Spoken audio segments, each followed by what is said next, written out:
Good morning plus class. हम chemistry का chapter 6 thermodynamics study कर रहे हैं। लास्ट लेक्चर में हमने फर्स्ट लॉ ऑफ थर्मोडायनेमिक्स को स्टडी किया था, इसके अलावा एंथैल्पी चेंज को स्टडी किया था। आज हम जो पढ़ेंगे वो है एक्सोथर्मिक एंडोथर्मिक रिएक्शन, और कुछ टाइप के जो हमारे एंथैल्पी चेंजेस हैं या रिएक्शंस हैं उनको हम आज स्टडी करेंगे। सबसे पहले एक्सोथर्मिक एंड एंडोथर्मिक रिएक्शन। सबको पता है एक्सोथर्मिक रिएक्शंस होते हैं reactions that releases energy to surrounding. Exothermic reaction में क्या होता है, ऐसे रिएक्शन जिन्होंने सराउंडिंग को एनर्जी रिलीज की है। Therefore the product contain less energy with respect to reactant, यानी कि प्रोडक्ट की एनर्जी कम होती है और रिएक्टेंट की एनर्जी क्या होती है, ज़्यादा होती है। Energy is released as heat energy so the surrounding warms. इसका मतलब एनर्जी रिलीज हुई है हीट एनर्जी की फॉर्म में, तो सराउंडिंग को क्या कर देगी, वो उसका टेम्परेचर वो राइज कर देती है। इस तरह से हम ग्राफ से शो करते हैं, जो जिसमें क्या है हमारी एच एंथैल्पी को शो कर रहा है। तो इसमें क्या है, enthalpy of product is less than enthalpy of reactant, और इसको हम हमेशा किससे, नेगेटिव साइन से शो करते हैं। सेकेंड टाइप की जो रिएक्शन है that are endothermic reaction. Endothermic reactions क्या होते हैं, reactions that absorbs energy from surrounding. इसका मतलब हुआ कि प्रोडक्ट की जो एनर्जी होगी वो ज़्यादा होगी as compare to reactant. The energy is absorbed as heat energy, so the surrounding cools down. यहाँ पे क्या होता है, जो enthalpy H of product is greater than H R, और डेल्टा एच को हम शो करते हैं by positive sign. Next topic है हीट कैपेसिटी। बोला जब भी कोई सिस्टम एब्जॉर्ब करता है हीट एनर्जी को सराउंडिंग से, इसका मतलब उसका टेम्परेचर क्या करेगा, राइज करेगा। The increase in temperature is proportional to heat energy absorb और ट्रांसफर्ड बाय द सराउंडिंग। और जो इसका टेम्परेचर राइज करेगा वो किसके ऊपर डिपेंड करेगा, कि उसको कितनी एनर्जी उसने ली है या कितनी एनर्जी उसने ट्रांसफ़र की है। That is Q is directly proportional to delta T। Delta T हमारा शो कर रहा है इंक्रीज इन टेम्परेचर को। अब डायरेक्ट प्रोपोर्शनलिटी का साइन मैंने हटाया, वहाँ पे कांस्टेंट लगा C, तो Q आ गया equal to C delta T। The magnitude of coefficient depend upon size, composition and nature of system. ये जो C है इसकी वैल्यू डिपेंड करेगी size, composition and nature of system पे, और इसको हम बोलते हैं हीट कैपेसिटी। इसको सी से हम डिनोट करते हैं। यूनिट्स होती हैं हीट कैपेसिटी की joules per kelvin. Next is molar heat capacity. It is denoted by CM। कैसे डिफाइन करते हैं, it may be defined as quantity of heat needed to raise the temperature of 1 mole of a substance by 1 degree. 1 mole substance का temperature 1 degree rise करने के लिए जितनी heat required है, that heat is known as molar heat capacity. Next है specific heat capacity. It may be defined as quantity of heat needed to raise the temperature of 1 unit mass of a substance by 1 degree. 1 unit mass 1 mole के लिए था molar heat capacity. उसके अलावा जो भी हम 1 unit मास लेंगे उस सब्सटेंस का टेम्परेचर 1 डिग्री राइज करने के लिए जितनी हीट रिक्वायर्ड थी, that heat is known as specific heat capacity and denoted by CS। Next है relationship between CP and CV। सबसे पहले CP होता है हमारा heat at constant volume is given as. अब C हमारा डिनोट कर रहा था हीट कैपेसिटी को। जब हीट कैपेसिटी हमने ली है कांस्टेंट वॉल्यूम पे, दैट विल बी CV। अब हीट जो एब्जॉर्ब होगी कांस्टेंट वॉल्यूम पे, that will be given as QV which is equal to CV delta T, और ये फर्दर इक्वल टू होता है delta U which is change in internal energy.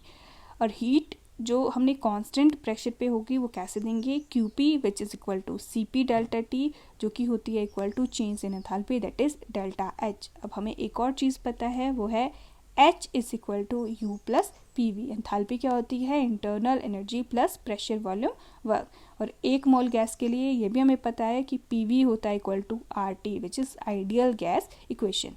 तो अगर PV की जगह RT हमने पुट किया तो H की वैल्यू हो जाएगी equal to U plus RT। तो डेल्टा H यानी change in enthalpy will be equal to delta U plus delta RT। अब R तो कांस्टेंट होता है तो डेल्टा साइन से बाहर आ जाएगा, तो डेल्टा H हो जाएगा equal to delta U plus R delta T।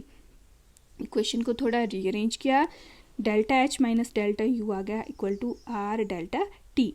अब डेल्टा यू था equal to C V delta T, delta H था equal to C P delta T. तो यहाँ से ये दोनों वैल्यूज़ ली और इक्वेशन 1 में हमने पुट कर दी। तो ये आ गया C P delta T minus C V delta T is equal to R delta T. दोनों से डेल्टा टी कॉमन लिया, डेल्टा टी और डेल्टा टी हो जाएंगे कैंसिल आउट, तो C P minus C V becomes equal to R. This is the relationship between C P and C V, that is molar heat capacity at constant pressure and molar heat capacity at constant volume.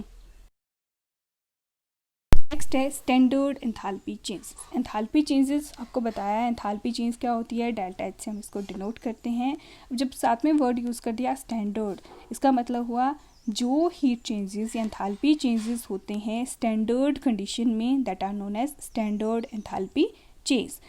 Standard condition क्या हो सकती हैं, pressure होगा 100 kilo pascal जो कि atmospheric pressure के equal होता है। टेम्परेचर होता है स्टैंडर्ड कंडीशन में 298 केल्विन या फिर 25 degree Celsius. Every substance involve must be in its normal physical state and 100 kilo pascal and 298 kelvin. For example जैसे वाटर लिक्विड होता है, आइस या स्टीम की फॉर्म में एग्जिस्ट नहीं करता है। जो स्टैंडर्ड एंथैल्पी चेंजेस होते हैं उसको हम डेल्टा एच और इस तरह से ऊपर नॉट लगाते हैं, दैट इज स्टैंडर्ड के लिए हम डेल्टा एच स्टैंडर्ड इस तरह से साइन यूज़ करते हैं, जो कि हमारे डिफरेंट जो रिएक्शन है उसमें यूज़ होता है या उसको शो करने के लिए हम यूज़ करते हैं। This refers that the reaction is carried out under standard condition. और इस साइन का मतलब हुआ कि जो रिएक्शन है वो स्टैंडर्ड कंडीशन में कैरी आउट हुआ है। जैसे यहाँ पे delta H standard is equal to -890.3 kilo joule per mole. That means ये रिएक्शन क्या है, स्टैंडर्ड कंडीशन में कैरी आउट किया गया है। नाउ वेरियस एंथैल्पी चेंजेस, जो डिफरेंट टाइप के हमारे पास एंथैल्पी चेंजेस होते हैं किसी भी रिएक्शन में, वो हैं 7 टाइप के हमारे पास एंथैल्पी चेंजेस, जिनको हम एक एक करके स्टडी करेंगे। सबसे पहले है जैसे standard enthalpy change of reaction, जिसको डेल्टा एच स्टैंडर्ड आर से शो करेंगे। देन एंथैल्पी ऑफ फॉर्मेशन है जिसको एफ से शो करेंगे, delta H standard F. Then combustion, neutralisation, atomisation, solution, hydration, इनको हम एक एक करके आगे स्टडी करेंगे। सबसे पहले standard enthalpy change of a reaction. तो सबसे पहले हमें जो पता होना चाहिए वह है एंथैल्पी ऑफ रिएक्शन क्या होती है। एंथैल्पी ऑफ रिएक्शन होती है the change in enthalpy that accompanies a chemical reaction represented by balanced chemical equation. कोई भी एंथैल्पी चेंज जो अकर करेगा जब क्या है, कोई बैलेंस्ड केमिकल इक्वेशन में हमने रिएक्शन रिप्रेजेंट किया है। एंथैल्पी चेंज होगा रिएक्टेंट से बने हैं प्रोडक्ट, यानी प्रोडक्ट की कितनी एनर्जी है माइनस रिएक्टेंट की कितनी एनर्जी थी, that will be your enthalpy of reaction. और जब standard enthalpy change of reaction की बात करेंगे, delta H standard R is enthalpy change when the amount of reactant shown in the equation react to give product under standard condition. The reactant and product must be in their standard state. तो वो हो गया हमारा standard enthalpy change of reaction. Second है हमारी standard enthalpy change of formation. सबसे पहले enthalpy of formation क्या होती है, it may be defined as heat energy change और enthalpy change that accompanies the formation of 1 mole of a compound from its constituting element at a given temperature and pressure। जो heat energy change हुआ जब 1 मोल compound की formation हुई उसके constituent element से किसी भी टेम्परेचर या प्रेशर की गिवन कंडीशन में, that is your enthalpy of formation. और standard enthalpy change of formation क्या हुआ, delta H standard F is the enthalpy change when 1 mole of a compound is formed from its element under standard condition. The reactant and product must be in their standard state। standard state में होनी चाहिए। The standard enthalpy change of formation can be exothermic और endothermic, या exothermic भी हो सकती है और endothermic भी हो सकती है। That's all for today। बाकी के जो हमारे enthalpy changes हैं उनको हम next class में discuss करेंगे।